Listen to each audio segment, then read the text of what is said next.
Hey guys, welcome back to my channel. Welcome back to my kitchen. Thank you so much for watching this video. This one is gonna be a really fun one. I recently got, I actually purchased my Instant Pot quite a long time ago. It was on like an Amazon Prime Day sale and I just had it sitting in my pantry. I hadn't used it for anything, and just recently I started getting into using the pressure cooking option on the Instant Pot, and I feel like my life is forever changed. It is such a convenient tool to have because it pressure cooks and it sautés. What else does it do? I think I can make yogurt in it. It has a bunch of different options, and I've really been wanting to get into pressure canning and pressure cooking, but I am so intimidated by it. So I feel like this is kind of like my introduction to getting into like the pressure cooking, because in my mind I feel like I'm gonna blow my house up or something, you know, like it's just a little bit intimidating. So recently I've made like a Spanish style beef stew, and I think I have that in a video. I'm not sure. No, I think I mentioned it in a video, and then I also mentioned that if you guys are interested in getting a few more of like Hispanic, Latino inspired recipes, to just let me know in the comments down below, because I would love to share with you guys what I cook for my family on a normal basis. But I did use my Instant Pot for that recipe, and it tenderized the little beef cubes in a matter of 20 minutes. So what takes me over an hour on the stove took me 20 minutes in an Instant Pot. So I feel like that is completely life-changing. So for this video, we're gonna do what I'm gonna call Tia Daisy's beans. Now, Tia Daisy is my husband's aunt, and she is known for her beans. She makes such delicious beans, and whenever we have like big family gatherings and I know that that's on the menu, I am so excited because she knows that I love them. So not only will she prepare a big old batch for the party, but she'll also prepare a little side batch for me so that I can take home. And sometimes if it's a large enough batch, I will freeze some of it just so that I can save some and enjoy it later on. They're that good. So I'm gonna show you guys how to make those beans. Now, I am making a really large pot of it with the intention of using some for dinner that night, but then also freezing some so that I have it in my freezer. I think coming up in the next few videos, I want to really get into,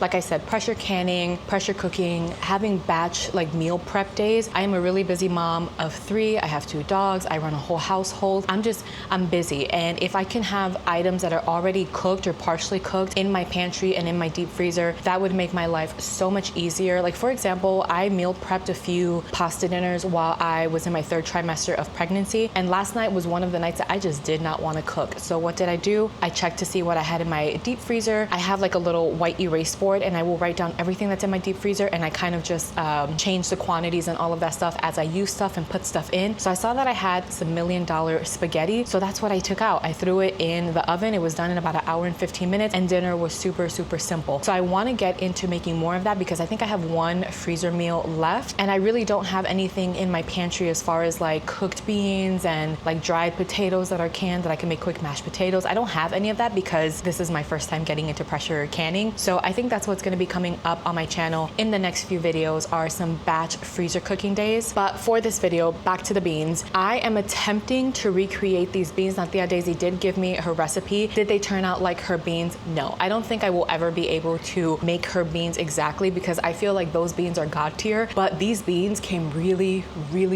close. Like, my husband was eating them and he's like, wow, like these are really good beans, and my kids love them. So, and I have my oldest daughter, she's very picky. So if she likes anything that I cook, I automatically count that as a win. And she liked the beans as well. So that was really great. So I'm gonna take you back.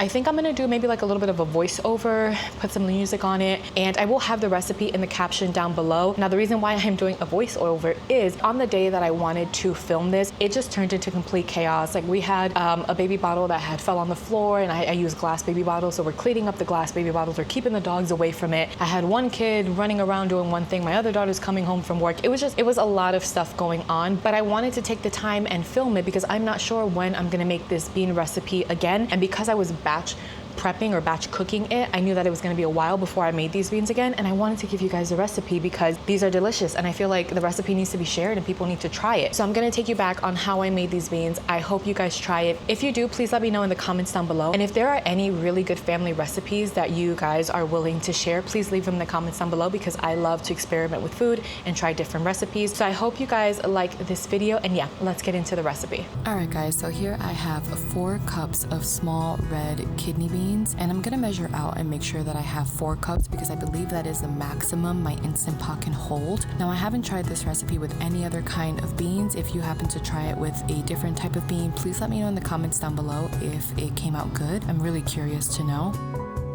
Now you're gonna wanna wash your beans really, really well and pick out any funky looking ones, any little rocks or stones. I've heard some horror stories of people biting into their homemade beans and they're chipping a tooth because they bit into a rock. So definitely take your time to wash out your beans and make sure that you're picking out anything that doesn't belong. Now here I'm setting my Instant Pot to the saute mode on high for 5 minutes. I just wanted to have enough time to sweat out the onions and pepper and garlic that you're gonna see me put in here in a second.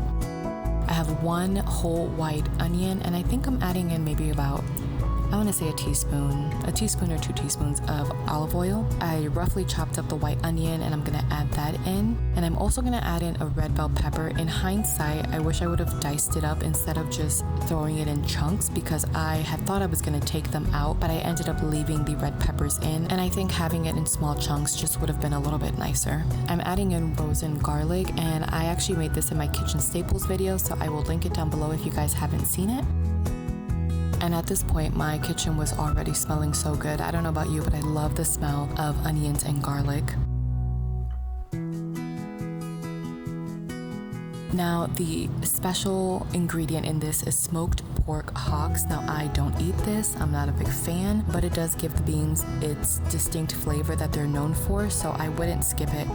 If you are able to eat them, I wouldn't skip it. So I'm adding those in there, but I do pick them out later on, and I put them in a bowl and give them to my mom. She loves them, but they did give the beans a really, really good flavor. I'm setting 2 of them aside for her, and I'm gonna add 1 into another Ziploc bag and throw that in my back freezer because I do plan on making these beans again, and I will definitely use that smoked ham hock for the next set of beans. Now for all of those onion scraps, I do not throw them out. I'm pretty generous with the onion scraps. I put them in a Ziploc bag, I keep them in the freezer, and I'm gonna use this for some homemade chicken stock. This is what it's looking like so far, and although I do not like eating them, I can't lie and say that they don't smell really good. So I'm adding in the 4 cups of beans, and to the 4 cups of beans, I am adding 8 cups of water. I really could have added 9, but I added 8, and I'm not adding any of the seasonings at this point because we are gonna add them later on. I am adding in, however, 1 bay leaf. Do I really know what a bay leaf does? Not exactly, but whatever it does it well, and we're gonna add 1 in.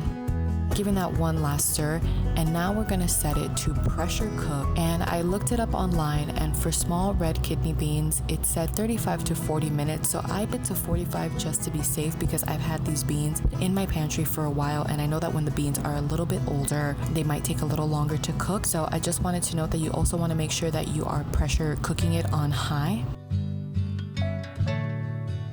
And I also wanted to show you to make sure that this toggle is up so that the vent is closed. You do not want to have that open while you're trying to pressure cook. So now we're going to get started on all of the other ingredients for the beans, which is kabocha squash, some cowhorn peppers that I actually grew myself in my garden. I wanted to add a little bit of spice to this.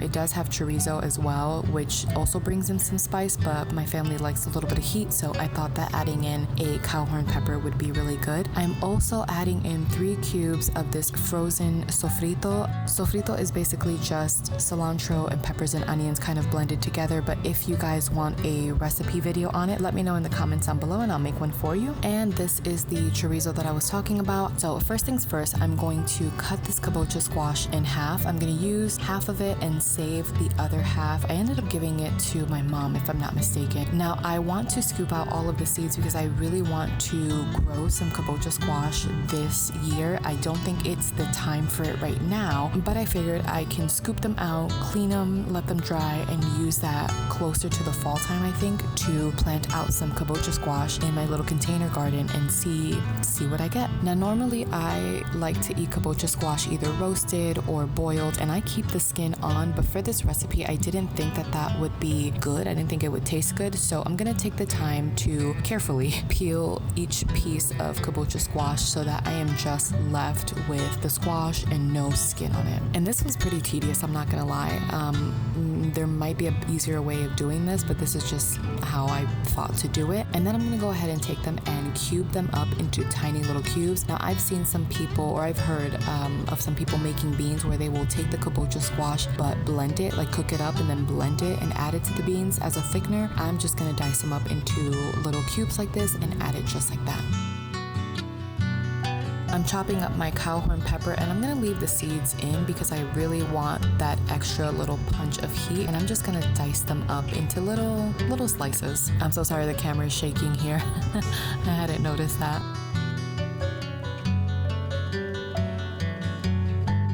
Now the chorizo comes with a casing, and I really don't like that it has like kind of like that chew to it, so I'm gonna take the time and remove the casing. And what I'm doing now is just breaking off little pieces and making like little chorizo bites, little chorizo meatballs. I'm really not too particular, I just want to break it up into smaller little pieces.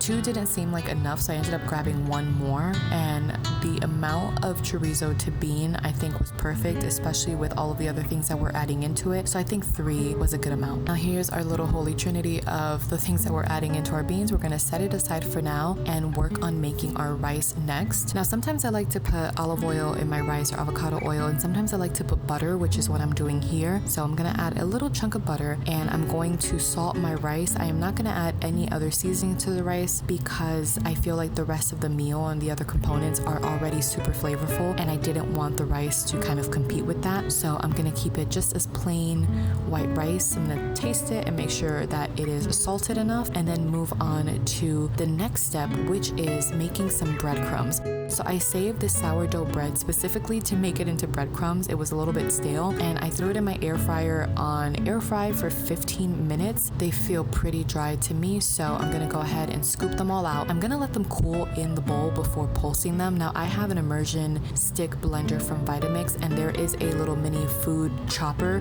kind of like a little processor, and I'm gonna use that tool for this because I don't want to take out my big food processor machine. And guys, the smell of toasted bread is honestly one of my favorite things. Now we are moving on to my least favorite part. I absolutely love chicken cutlets, but I hate making them. So when I do make them, I try to batch cook or batch prep a bunch of them so that I can throw some in the freezer. So I'm gonna take the time and remove any little bits of fat and any veiny pieces. My family really doesn't like that, so it is a little bit tedious, but the end product is what we kind of like. You see that little piece right there?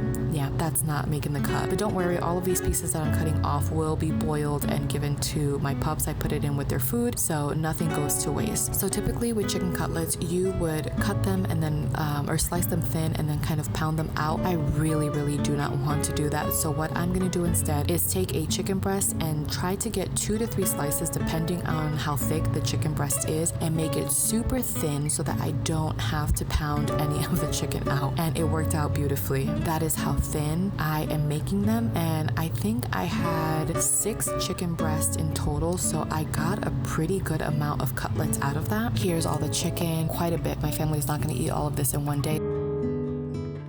Now that the breadcrumbs have cooled, I'm gonna add them into this little food chopper, and I'm gonna do it in 2 batches to make sure that I'm not overwhelming the machine. And guys, I am struggling to put this lid on. Usually I can snap it on pretty quickly, but today was not that day. So I'm gonna show you how finely I want the end product to look like. This was a little bit too chunky, so I'm gonna blend it a little bit more. I don't want it to be powdery fine. I still want some texture to it, but just not that chunky. And this right here is what I'm looking for. That looks perfect.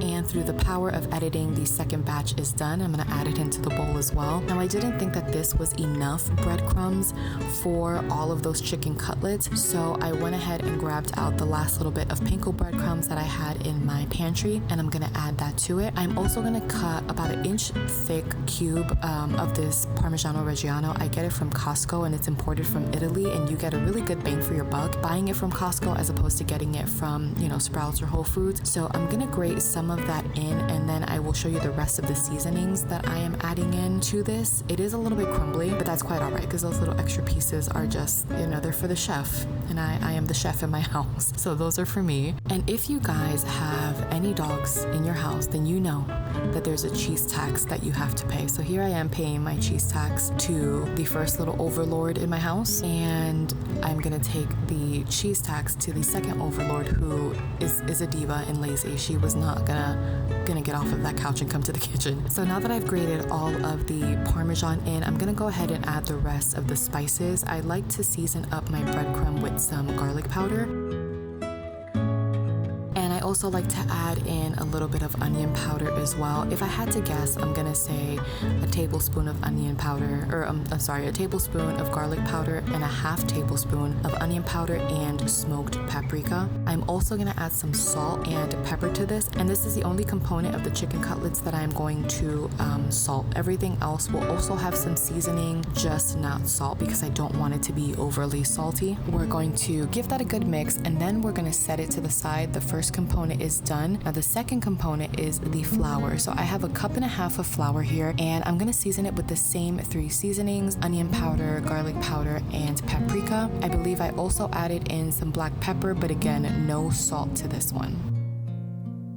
Now the last component for the chicken cutlets are eggs. I'm gonna do 4 eggs for this recipe and for that amount of chicken, but to kind of stretch the egg a little bit, because you know, in this economy everything is expensive and we gotta stretch it where we can. I'm gonna add a little bit of milk, whisk that up, and there you go. Those are all of the components for making chicken cutlets. Now I have to say, I don't know if it was the sourdough breadcrumbs, but this batch came out delicious. So if you've never made it before, it is super simple, just a tedious process for me at least. I think it's a tedious process. I also do not like getting my hands dirty, so I am putting forks in all of the bowls. So your first step is grabbing your chicken and dipping it into the flour. You're gonna shake off any of that excess flour, and then it's gonna go right into the egg for the egg bath, or at least what I like to call the egg bath. And you're gonna do the same thing here, flip it on both sides, let the excess drip off before adding that chicken cutlet into the breadcrumb. There I am, using my other fork so that I'm not touching anything. Now what I like to do is coat the chicken cutlet and then kind of press down on it so that I can get a good amount of breadcrumbs on that chicken cutlet. Same thing, shake it off, put it on the baking sheet, and that is how you make a chicken cutlet. And these are all of the chicken cutlets that came out of those 6 chicken breasts. So now I'm checking on my rice. I'm gonna fluff it up a little bit and let it continue to sit on warm so that when I serve everything up, it is nice and hot. And I usually cook a big batch of rice like this because I leave some extra on the side for the pups, and we add it into their food as well.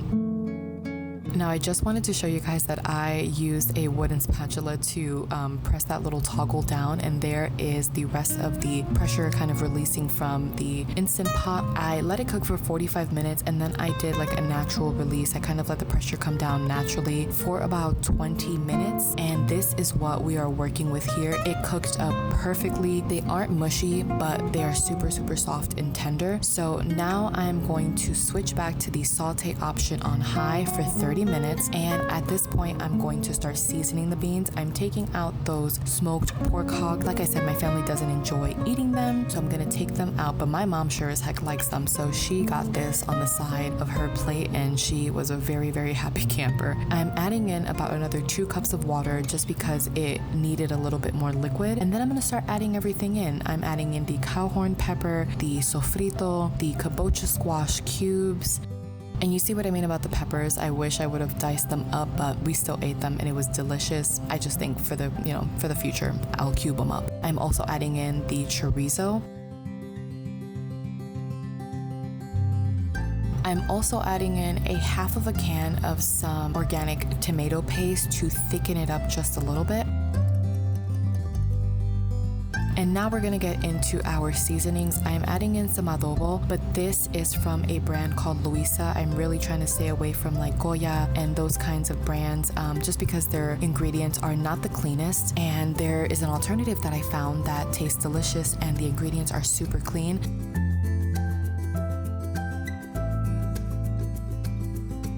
So now this has been on the saute mode, kind of simmering away for a few minutes now, and it is looking awesome. It smells delicious. So now we're moving on to the chicken cutlets, and I just wanted to show you, this is what they look like when they freeze. If you leave them on the baking sheet and just do a single layer and pop them into your freezer, they freeze up really, really well. And I cook them in the air fryer with a little bit of butter on top of them for 15 minutes, and they cook up beautifully. So here I am adding some butter to 2 of my pans and some avocado oil, and you're gonna see me in the background grabbing some of the beans and the liquid because I want to mash it up and then add it back into the beans to kind of thicken it a little bit. Now you can do it in avocado oil, you can do it in extra virgin olive oil, you can do it in all butter. I feel like doing it with all butter is just a little bit too rich, so I kind of like mixing it with some avocado oil. And here I am mashing up the beans just to make it a little bit thicker. I really did not want to pull out my food processor or my blender, so I just did it by hand. And honestly, the beans thickened up beautifully at the end. They were a perfect like thick consistency, but still had a little bit of the juice to them. They were absolutely delicious. Now these are the chicken cutlets that were left over. I'm going to pop them in my deep freezer and say goodnight to them. I will come back to them later on at night and put them in a Ziploc bag. Now I'm really trying to stay away from certain ingredients, but I did add 3 of these pumpkin and ham bouillon powders or bouillon cubes and 2 tablespoons of brown sugar. Trust me on the brown sugar, it really, really, really makes the beans come together. And the very last ingredient is just a bunch of cilantro, and then the beans are done. So like I said before, I'm trying to stay away from some of the more questionable ingredients, but those pumpkin and ham bouillon really make the beans kind of come together and taste like Tbsp beans. So until I find a good replacement for them, I'm gonna continue to use them. And this is what everything is looking like. Chicken cutlets look beautiful, and this is my plate served up. Guys, this dinner was so incredibly good. I hope you try this recipe out. All right, guys, so that is it. Those are Tbsp beans. They are so good. I still have, like I showed you guys, one of the smoked pork ham hocks in my deep freezer, so the next time I make a batch of beans, I will be using that as well. But I think I'm gonna hold off because I am placing my first Azure Standard. I'm really excited to film that video. I'm just excited to order from Azure Standard in general, but I think that video is gonna be coming up soon because the ordering process is closing, today actually, the 26th is closing today, and I wanna order a few dried beans and things like that. So I will make them again, but it's gonna take a while. Anyway, I digress. If you guys are still here and still watching this video, thank you guys so much. I really appreciate the support. I have a really small channel that I am trying to grow, and every single subscriber, every like, every comment, every bit of interaction, I genuinely am so grateful for and appreciative for, and I love interacting with you guys. So if you have any comments at all, just leave them down in the comments down below. I love chatting with you guys. If you like this video, please give it a thumbs up. It kind of helps me gauge what it is that you like as far as video styles. Now, obviously, I want to film, videos that are fun for me to film, but I also want to be mindful to what the audience I'm trying to reach, like what you guys like. So if you like this video, please give it a thumbs up. And if you're not subscribed, please consider subscribing. I would love to have you here. And until the next video, bye friends.